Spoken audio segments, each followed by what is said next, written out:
हवेली पलाम हवेली पलाम माझा देवीला ओही रान के। म्यूजिक बाय सबीर बाबू। जादू जी से प्यार जदी करेलू दुनिया से काहे तू डरेलू। ए जा जिगर वाला मर्रा ढूंढले बाड़ू अहिरे के लइका प मरेलू दुनिया से काहे तू डरेलू। हम ही भरत तोहर मंगिया ये सोना चल तू सीना तान के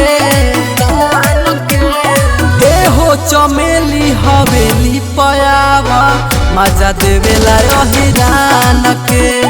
ए हो रसीली हवेली पयावा मजा देवेला यही रान के।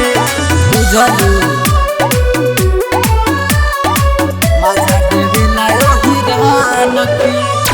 Recording by Sethi film Sitamarhi. मजा देवेला यही रान के।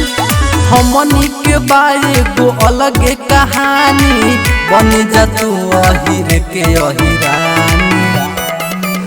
अरे पापा जी के अपना दहेज तू बचाला चला जानो हमारा से शादी रचाला।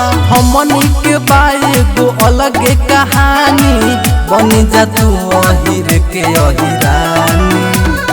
है सुना माई के अपना दामाद बनैबू जियब सगरो शान से।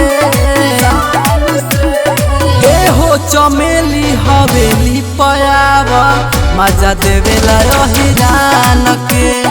ए हो रसीली हवेली पयावा मजा देवेला यही रान के। हवेली पयावा हवेली पयावा मजा देवेला यही रान के। म्यूजिक बाय सबीर बाबू। अहिर के नाम चले दुनिया जहान में तू तो बसेलू पवनवा के जान में। अरे हमारे हाथे तोहर मंगिया भराई तू ही बनबू हमारा बबुआ के माई।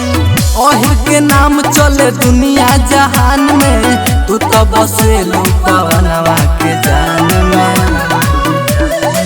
जाति बिरादर तोहर ताकत रही है ले तू घरवा से टांग के।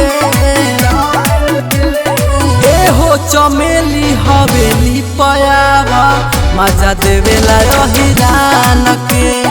ए हो रसीली हवेली पयावा मजा देवेला यही रान के।